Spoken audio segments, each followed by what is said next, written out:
السلام عليكم حبايبي، عاملين ايه؟ يا رب تكونوا دايما بخير. قلنا بقى ايه ان شاء الله قبل ما يمشي البرتقان كده من السوق، اللي هو البلدي كده الجميل اللي لونه برتقاني حلو قوي قوي. قلنا بقى نجيب منه شوية ونعمل منه وصفات تنفعك بإذن الله في رمضان كده، عشان ايه ما تحسيش بالتعب وتبقى حاجة سهلة كده عندك على طول.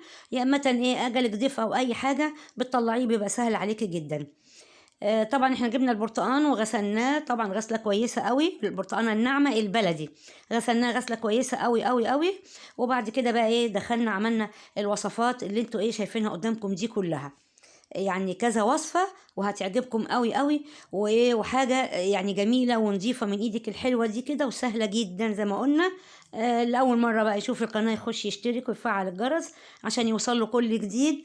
ويلا بينا نسمي الله ونصلي على الرسول ونخش ونشوف عملنا ايه والطرق ديت ازاي.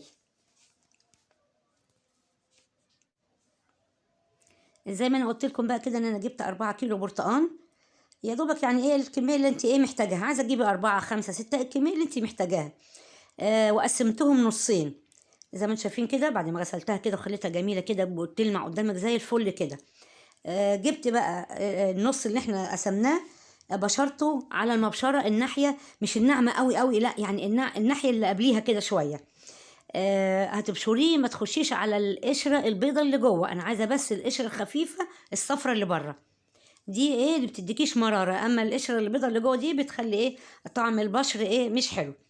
خلاص كده اهو بشرنا اللي هي نص الكميه بشرناها كلها، حطيناها في علبه. دي هتنفعك بقى في ايه، في الكيكات، في الحلويات. يعني بشر البرتقال ده بيبقى جميل جدا في اي حاجه بتعمليها في الحاجات الحلوه يعني.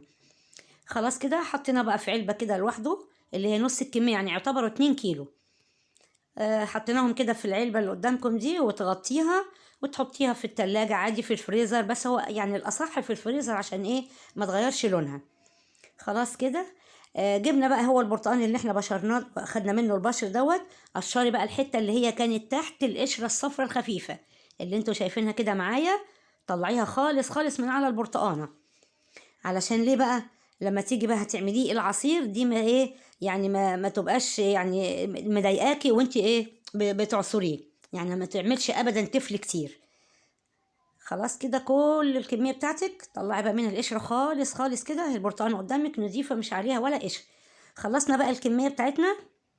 هنجيب بقى ايه البرتقال واحده واحده نقسمها بقى نصين ونشيل بقى البذر منها، يعني ما تخليش ولا بذره جواها.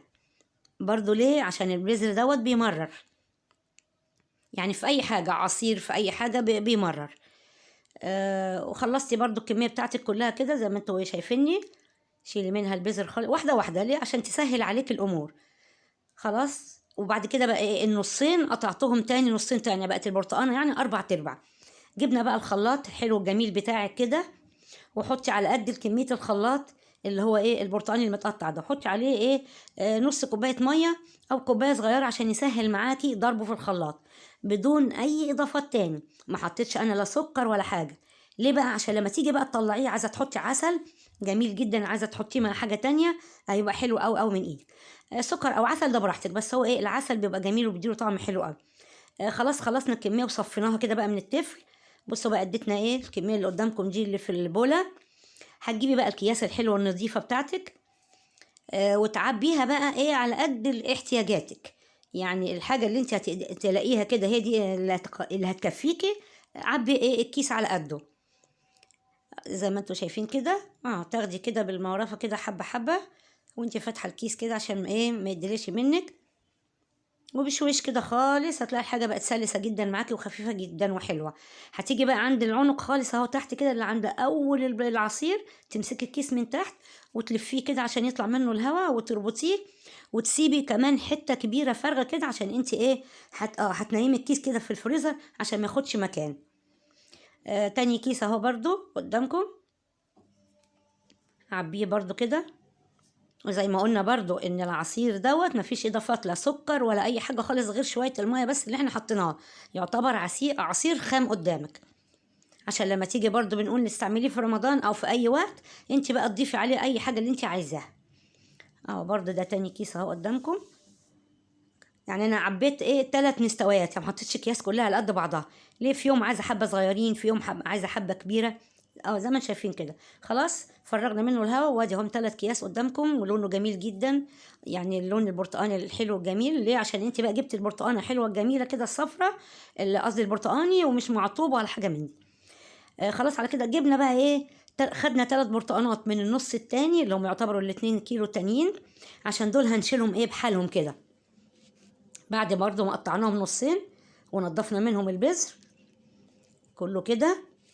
دول هنحطهم بقى ايه في طبق فل، وهنغطيهم بالاسترتش، علشان دول لما تيجي بقى تنضفي بيهم بقى ايه الطيور. زي ما انا عملت لكم فيديو قبل كده، البطه بالبرتقان كانت خطيره وما كانش فيها ريحه زفاره، وكانت طعم حكايه. يعني تاخدي بقى انت النص كده ساعتها وايه وتنضفي بيها ايه الطيور. شلت بقى البذر منه كله اهو زي ما قلت لكم. جبت بقى ايه طبق فل، حطيت فيه كيسه، وحطيت اهي البرتقان عليه، وحطيت ايه النص التاني بتاع الكيس، وايه ولفيته كده. دي بقى تتشال في الفريزر كده وقت برضو الاحتياج. تاخدي النص البرتقانه على طول وايه تطهري بيها الطيور اللي انت عايزاها. جبنا بقى اللي هم بقى ايه بقيه ال2 كيلو اللي احنا خدنا منهم ال3 دول بس. بص بقى بقشرها كده هتقطعيها نصين الاول، وكل نص نصين، يعني 4/4 برضو، بدل ما لسه تقشريها. لا بصي بقى ايه، وتطلعي بقى القشره كده اهو من الجنبين، تطلع معاكي سهله جدا.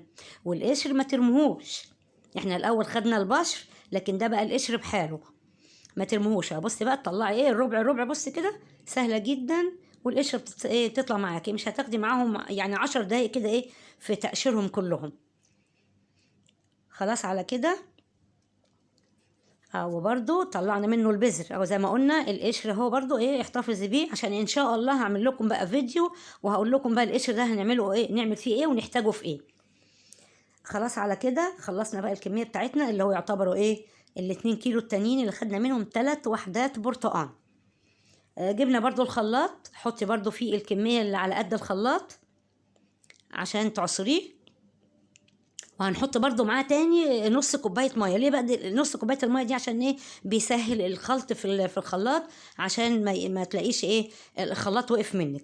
كنت انا بقى ايه جايبه جزرتين كبار، قشرتهم، قصدي الاول غسلتهم حلو قوي، وبعدين قشرتهم وحطيت عليهم كوبايه ميه صغيره، وغليتهم على البوتاجاز لحد ما اتهروا كده زي ما انتم شايفينه. يعني ما شربش الميه كلها. وبعد كده بقى خلاص اهو، بعد ما صفينا بقى البرتقان التاني اللي احنا عصرناه دلوقتي مع بعض، حطيناه بقى مع الجزر مع ميته. ما ترميش الميه اللي في الجزر، احنا حطينا فيه كوبايه بس ميه صغيره. حطيه بقى الجزر في الخلاط، وعليه ايه عصير البرتقان اللي احنا صفيناه. ده بقى ايه عصير برتقان بالجزر، برضو حكايه خطير جدا. وبرضو ما حطيتش فيه لا سكر ولا اي حاجه، هي بس نص كوبايه الميه او كوبايه ميه صغيره اللي هي كانت مع الجزر. خلاص كده اهو ضربناه، حطينا بقى اهو في الشفشق اللي قدامك. وبرده جيبي الكياس الحلوه النظيفه بتاعتك كده، وايه وحطي الكميه اللي انتي محتاجاها، بحيث لما تيجي تطلعي الكيس ما يفكش منك، وبعد كده تسيبي فيه حبه تاني وترجعيه للفريزر. لا، اللي انت طلعتيه من الفريزر ده ما يرجعش تاني. برضه هتربطيه برضه وتسيبي له برضه اهي حته فاضيه من فوق، عشان ايه يبقى نايمه كده الكيسه مش واقفه، عشان ما تاخدش عندك مكان في الفريزر. خلاص كده اهو انا حطيت الكميه دي كلها، فضلوا بقى حبه كده صغيرين احنا ايه عملناهم بقى ايه وقتها. بصي لونه خطير جدا، كمان البرتقال بالجزر ده حكايه. ودي بقى الطرق اللي احنا عملناها قدامكم اهي، 4 طرق مع عصير البرتقال والبشر البرتقال، والبرتقال اللي احنا ايه قسمناه نصين وشلناه. يعني حاجة جميلة جدا وحاجة مريحة بقى. بعد كده في أي وقت تطلعيها، جيبي بقى الكمية اللي انت عايزاها، وأي وقت هتحسي كده ان انت البرتقال ده بتطلعيه سهل جدا، عصير يعني وكله فيتامينات وحلو قوي وحاجة جميلة جدا. عايزاكم بقى تجربوها وتقولوا لي ايه رأيكم في الكومنتات. وزي ما قلنا القشر ما نرموهوش، عشان هنعمل فيديو بعد كده ان شاء الله. لأول مرة بقى يشوف القناة يخش يشترك ويفعل الجرس عشان يوصل له كل جديد.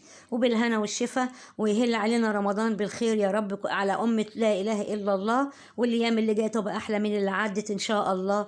والسلام عليكم ورحمة الله وبركاته.